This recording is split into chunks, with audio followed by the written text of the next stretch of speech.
तो hello student, welcome back to my channel Samrat Academy. तो दोस्तों, मेरा नाम है आकाश और आज की वीडियो बहुत ज़्यादा इंपॉर्टेंट है क्योंकि इस वीडियो में हम डिस्कस करने वाले हैं क्लास 10th मैथ के वेरी मोस्ट इंपॉर्टेंट क्वेश्चन जो कि 2022 बोर्ड एग्जाम में आपको देखने को जरूर से मिलेगा। ठीक है, इन प्रश्नों को आपको तैयार करके जाना है 2022 बोर्ड एग्जाम में, क्योंकि मेरे प्यारे विद्यार्थियों, आपको मालूम है कि मैं कोई भी क्वेश्चन ऐसा नहीं बताता हूँ कि जो कि बोर्ड एग्जाम में ना आया। ठीक है, उसके रिलेटेड ही बताता हूँ कि बोर्ड एग्जाम में सबसे ज़्यादा जिसका चांस होता है आने का, वही क्वेश्चन मैं बताता हूँ। ठीक है, तो चलिए आज की वीडियो स्टार्ट करते हैं। और चैनल पे नया है तो चैनल को सब्सक्राइब करके बेल आइकन को प्रेस जरूर से कर लें, एक प्यारा सा लाइक जरूर से दें।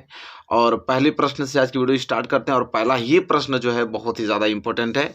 और प्रश्न देख के अभी मैं पढ़ता हूँ, आप देख के जान सकते हैं कि यह प्रश्न कितना मोस्ट इंपॉर्टेंट है।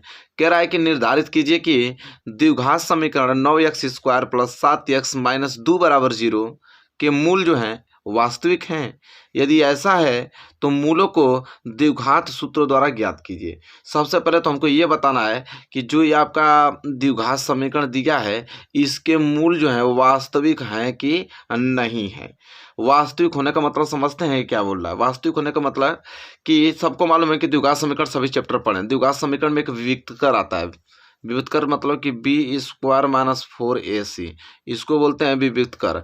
अगर विविक्तकर जीरो से क्या हो जाएगा, बड़ा। अगर विविक्तकर जीरो से क्या हो जाएगा, बड़ा, तो समझ लीजिए कि उसके जो मूल होंगे वह क्या होंगे, वास्तविक होंगे। अगर ऐसा कंडीशन होता है तब द्विघात सूत्र लगाएंगे। और द्विघात सूत्र मतलब सिद्धाचार का नियम। और सिद्धाचार का नियम सबको मालूम है कि क्या होता है। तो यह नियम होता है x बराबर कि -b और प्लस माइनस करड़ी में होता है आपका b² - 4ac और बटे में होता है 2a। और इस फॉर्मूले की मदद से हमें इसके मूल ज्ञात करने होंगे। ठीक है, यह प्रश्न बहुत इंपॉर्टेंट प्रश्न है। तो चलिए सबसे पहले हम चेक करेंगे एक भाई कि इसके जो मूल होंगे वास्तविक होंगे कि नहीं होंगे। ठीक है, तो सबसे पहले हमारे समीकरण जो दिया यहाँ पे हल लगाते हैं। सबसे पहले जो समीकरण दिया हमारे पास 9x² और +7x और -2 = 0। ठीक है, पहले हम विविधकर निकालेंगे। विविधकर में ए बी सी का वैल्यू निकालेंगे। तो ए बी सी का वैल्यू कैसे निकलेगा, तो 9x² + 7x - 2 = 0 द्विघात समीकरण है ना। तो लिखेंगे इतना को, द्विघात समीकरण का इक्वेशन क्या होता है, ax² + bx और +c = 0 से तुलना करने पे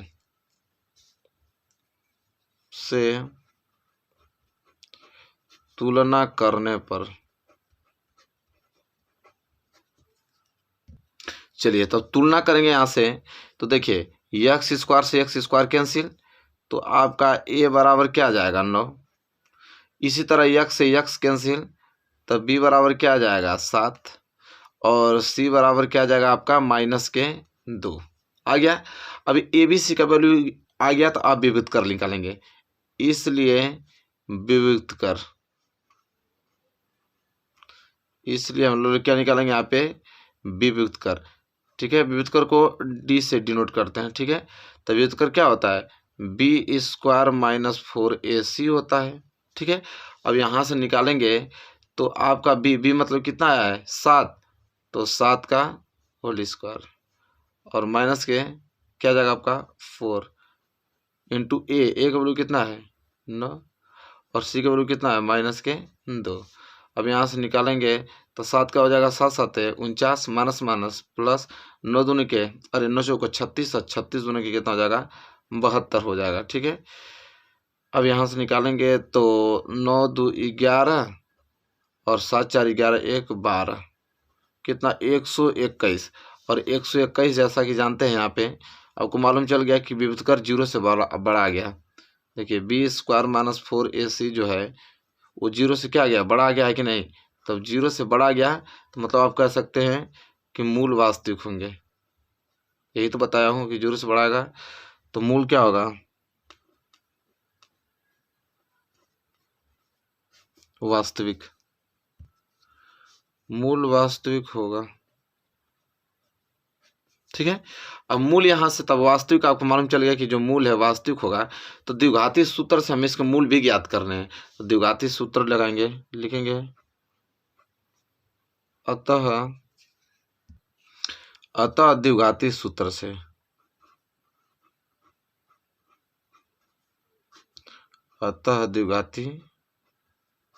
से अब यहाँ से द्विघाती सूत्र हम लोग लगा देंगे आराम से। क्या होता है भाई, x बराबर minus B plus minus B square minus 4ac और बटे में क्या होता है 2a।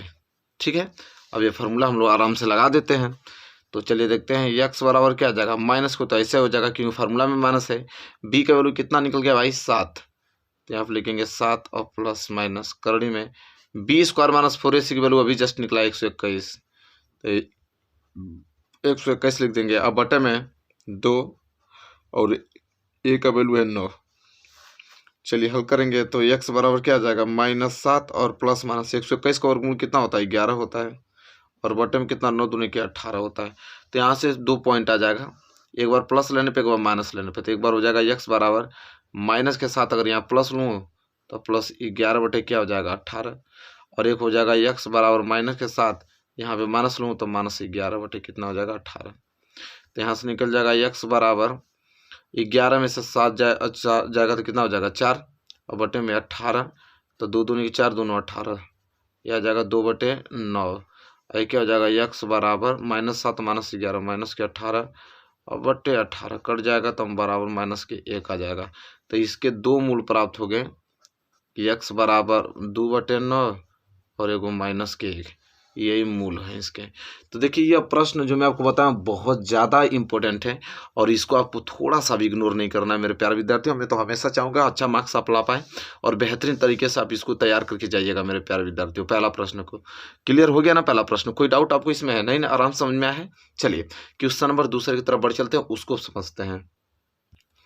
चलिए मेरे प्यारे विद्यार्थियों क्वेश्चन नंबर दूसरा देखिए। जो क्वेश्चन नंबर दूसरा है ये एग्जाम के दृष्टिकोण से इतना मोस्ट इंपोर्टेंट क्वेश्चन है कि हर साल एग्जाम में पूछा जाता है। ठीक है, आयु संबंधी प्रश्न है, बहुत आसान तरीके से बताऊंगा आप लोगों को। ये प्रश्न इंपोर्टेंट है कि 3 वर्ष पूर्व रहमान की आयु वर्षों में दिया है कि 3 वर्ष पूर्व रहमान की आयु का व्युत्क्रम और अब से 5 वर्ष पश्चात आयु का व्युत्क्रम का योग जो है 1/3 है, उसकी वर्तमान आयु ज्ञात कीजिए। देखिए मेरे प्यारे विद्यार्थियों जब भी ऐसा प्रश्न आए सबसे पहले आपको देखिए क्या करना है, आपको एक कॉलम बनाना है। एक तो वर्तमान आयु को बनाना है, सबसे पहले आपको कॉलम बनाना है किसका, वर्तमान आयु का। वर्तमान आयु पूछा है, वर्तमान आयु को आपको क्या बना लेना है कॉलम।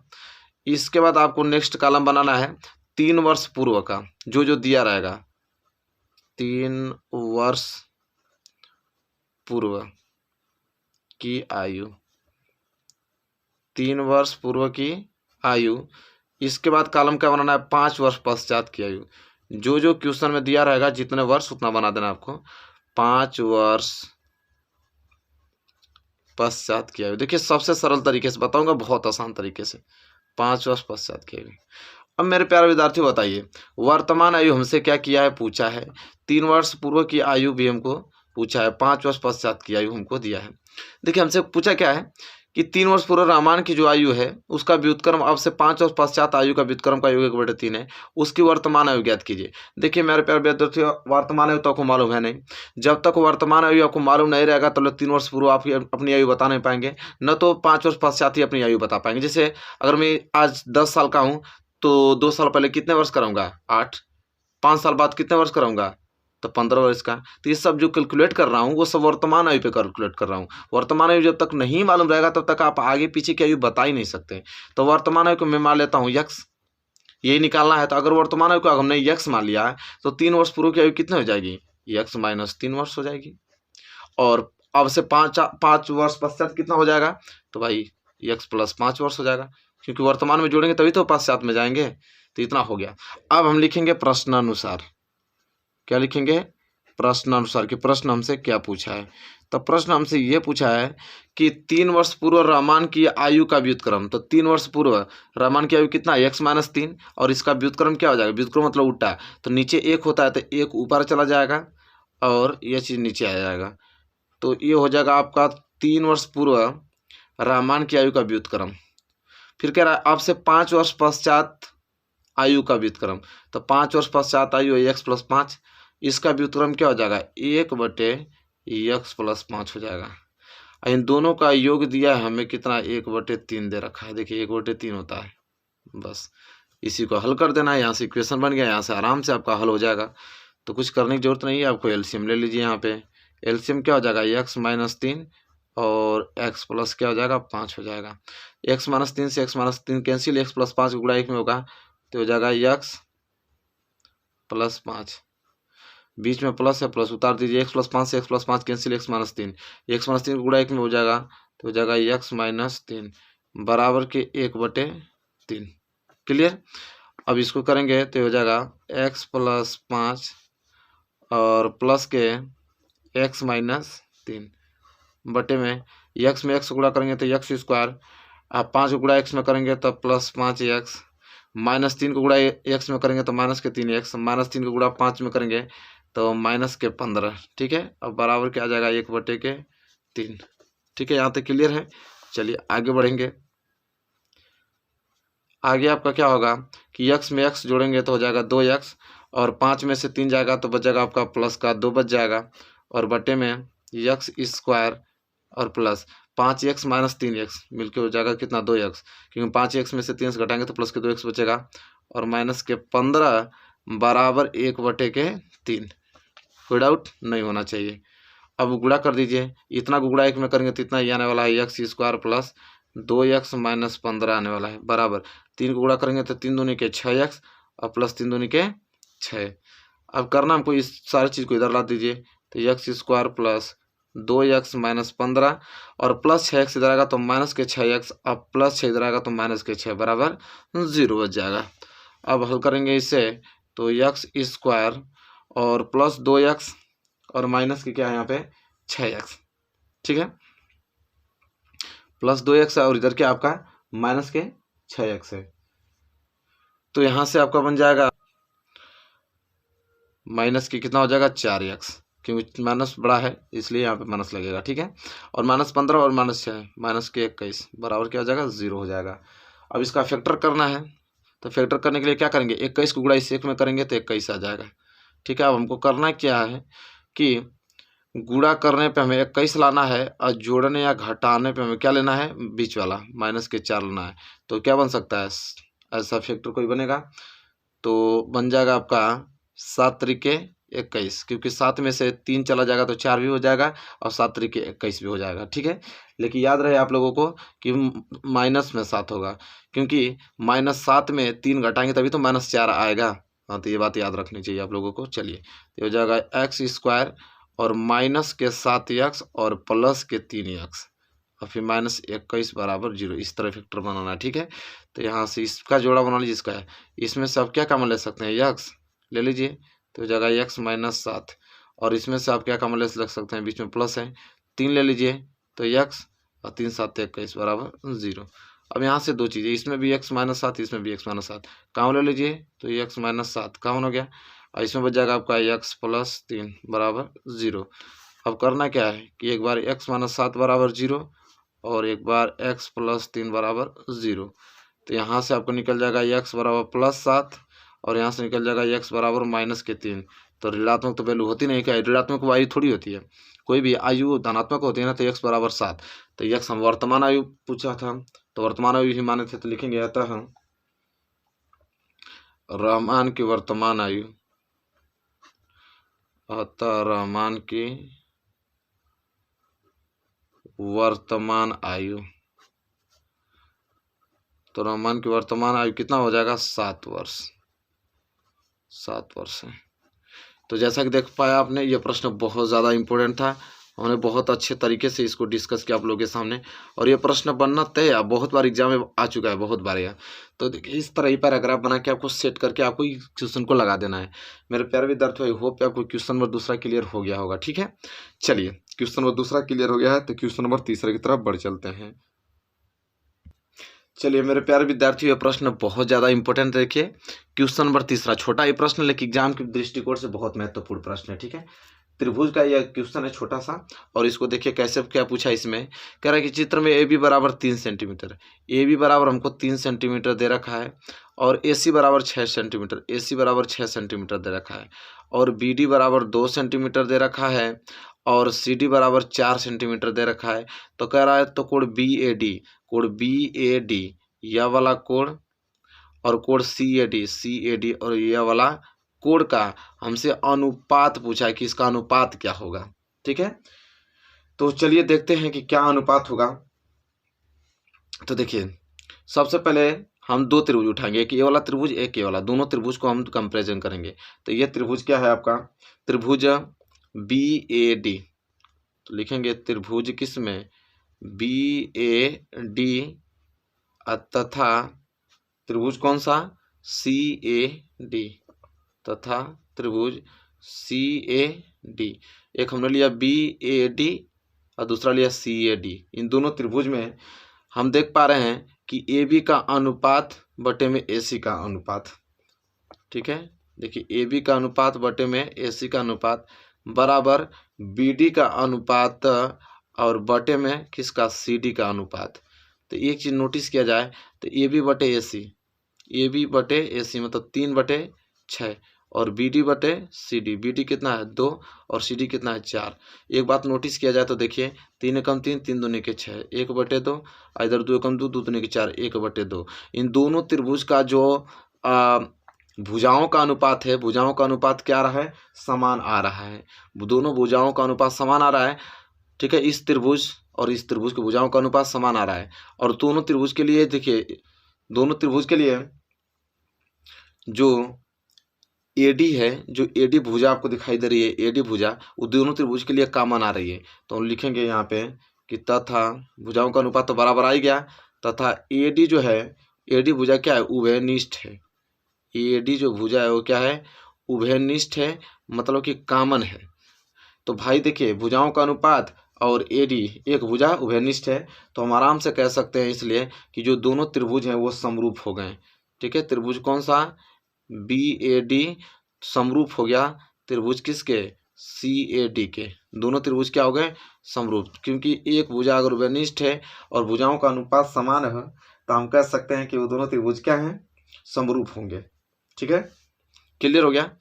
अब देखिए समरूप का मतलब यहाँ पे हम इस चीज कह सकते हैं कि जब समरूप हो गए तो भाई संगत कोण भी आपस में क्या होता है, बराबर होता है। ठीक है, समरूप में संगत कोण आपस में क्या होते हैं, बराबर होते हैं। तो मैं लिखूंगा कि कोण BAD बराबर जाएगा कोण किसके, CAD के। BAD का रेशियो कुछ नहीं दिया तो उसको 1 मान लीजिए, और CAD भी कुछ नहीं दिया तो उसको 1 मान लीजिए। उसका रेशियो क्या हो जाएगा, 1:1। उसका रेशियो क्या हो जाएगा, 1:1 हो जाएगा। इसलिए ऐसा लिख सकते हैं आप, इसलिए BAD कोण का संबंध CAD कोण से होगा, वही संबंध कितना है, 1:1 का है। ठीक है, तो इस तरह आंसर आप दे पाएंगे। तो देखिए कितना मोस्ट इंपोर्टेंट क्वेश्चन है। तो ये देखिए छोटा ही क्वेश्चन लेकिन प्यारा क्वेश्चन है, त्रिभुज का है, तो बहुत आसान तरीके से हमने बताया, आराम से इसको समझ गए होंगे आप, और एग्जाम में आएगा तो इसे छोड़ने वाले आप हैं नहीं। चलिए क्वेश्चन नंबर 3 था और हम आगे बढ़ेंगे क्वेश्चन नंबर 4 की तरफ, उसको देखते हैं। चलिए मेरे प्यारे विद्यार्थियों देख लेते हैं प्रश्न। ये प्रश्न बहुत इंपॉर्टेंट है, प्रश्न नंबर 4। ये 2020 में भी प्रश्न आया था, NCERT का भी प्रश्न है। ठीक है, और ये निर्देशांक ज्यामिति से आप लोगों का यह क्वेश्चन है। कह रहा है कि x और y में संबंध ज्ञात कीजिए। x और y में संबंध ज्ञात करना है। यदि बिंदु हमको दिया है कि x, y 1, 2 और 7, 0 क्या है, संरेखीय है। संरेखीय का मतलब क्या होता है कि त्रिभुज का क्षेत्रफल 0 के बराबर अब आ जाएगा। ठीक है, और ये बिंदु दिया है और x y में संबंध ज्ञात करना है। ठीक है, तो कोई नहीं, तो हम जानते हैं कि अतः बिंदु संरेखीय है। लिखेंगे कि अतः दिए गए बिंदु,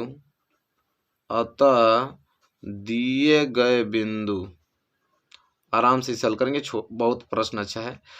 अतः दिए गए बिंदु कौन कौन दिया भाई, x, y बिंदु दिया है, फिर कामा देखिए 1, 2 दिया है, फिर 7, 0 दिया है। अतः दिए गए बिंदु इतना संरेखीय है। क्या है, संरेखीय है। और जब संरेखीय है इसलिए त्रिभुज जो ABC का क्षेत्रफल होगा, त्रिभुज ABC का क्षेत्रफल होगा, अतः त्रिभुज ABC का क्या होगा, क्षेत्रफल जो होगा वो हो जाएगा आपका किसके बराबर, 0 के बराबर, क्योंकि संरेखीय में त्रिभुज का क्षेत्रफल क्या होता है, 0 होता है।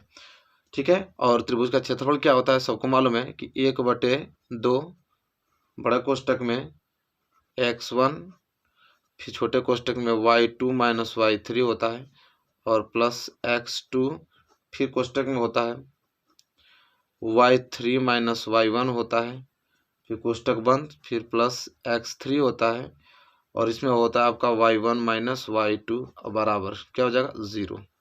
तो 0 के बराबर हो गया। तो चलिए इसे हल करेंगे तो 1/2। ठीक है। अब देखिए x1 ये 3 बिंदु दिया है आपका, ये हो जाएगा आपका देखिए x1, ये हो जाएगा y1, ये हो जाएगा x2 और ये हो जाएगा y2, ये हो जाएगा x3 और ये हो जाएगा y3। ठीक है। अब रखिए x1 की वैल्यू कितना है x y2 की वैल्यू कितना है 2 माइनस y3 की वैल्यू कितना भाई 0 फिर प्लस x2 की वैल्यू कितना है 1 रखेंगे। y3 की वैल्यू कितना आ गया 0 माइनस y1 की वैल्यू कितना y, फिर प्लस x3 की वैल्यू कितना आ गया x3 7, फिर y1 की वैल्यू कितना आ गया y माइनस y2 की वैल्यू कितना आ गया 2 बराबर 0। ठीक है। चलिए हल करेंगे तो ये 2 भाग में उधर जाएगा तो गुणा में हो जाएगा। ठीक है। तो 2 यहाँ पे 1 बच जाएगा, 1 गुणा इतना में करेंगे तो उतना ही आने वाला है। तो चलिए अभी नहीं इसको हल करेंगे, इस तरह नोट के लिए 1/2 इस तो उतार लीजिए, इसको पहले इसको हल कर लीजिए। 2 में से 0 जाएगा तो 2 को गुणा x में होगा तो हो जाएगा 2x प्लस 0 में से अगर y घटा दूं तो माइनस y का गुणा अगर 1 में करूं तो ये माइनस के y होगा। क्या होगा माइनस के y। फिर देखिए फिर 7 का गुणा y में करूंगा तब प्लस 7y और माइनस 7 दूनी के 14 और बराबर के 0। क्लियर। अब चलिए 2 यहाँ पे है, 2 को गुणा इधर कर देंगे, 2 भाग में उधर जाएगा तो गुणा में हो जाएगा ना, तो बच जाएगा 1 का गुणा इसमें करेंगे तो इतना ही आने वाला है 2x माइनस y और प्लस के 7y माइनस के 14 बराबर 2। इसका 2 का गुणा 0 में होगा तो क्या हो जाएगा 0। तो ये हो जाएगा आपका 2x माइनस y और प्लस 7y मिलकर हो जाएगा प्लस 6y और माइनस 14 बराबर क्या हो जाएगा 0 हो जाएगा। ठीक है। अब करना हमको क्या है, यहाँ पे 2 कॉमन ले लेंगे तो यहाँ बचेगा आपका x और 2 3 6 2 7 14 बराबर 0। अब 2 गुणा में उधर जाएगा तो भाग में हो जाएगा, तो हो जाएगा आपका बचेगा क्या x प्लस 3y माइनस 7 बराबर, जब ये 2 गुणा में उधर जाएगा भाग में तो 0 में 2 का भाग देंगे तो कितना आ जाएगा 0 आ जाएगा। अब हो जाएगा x प्लस 3y और माइनस 7 उधर जाएगा तो प्लस 7। यही आंसर, क्योंकि हमसे पूछा था क्या कि x और y में संबंध ज्ञात कीजिए, तो देख लीजिए x और y में संबंध हो गया कि नहीं, x प्लस 3y बराबर क्या 7, यही आपका आंसर हो जाएगा, क्योंकि यही और x y में क्या है संबंध है। तो जैसा कि देख पा रहे हैं देखिए वेरी मोस्ट इंपोर्टेंट क्वेश्चन, बहुत आसान तरीके से हमने आप लोगों को बताया इसको, और ऐसे प्रश्न आपके मन में तय हैं और ऐसे ही प्रश्न आएंगे और आसान तरीके से अगर रेगुलर हमारे चैनल पे बने रहें तो डेली मोस्ट इंपोर्टेंट क्वेश्चन हर एक सब्जेक्ट की आ रही है, डेली देखते रहेंगे तो बहुत आप लोगों को लाभदायक होगा। तो चलिए वीडियो पसंद आया तो प्लीज़ लाइक कीजिए और चैनल पर नए हैं तो चैनल को सब्सक्राइब करके बेल आइकन को प्रेस कर लीजिए। मिलेंगे एक प्यारे से नेक्स्ट वीडियो में, तब तक के लिए धन्यवाद।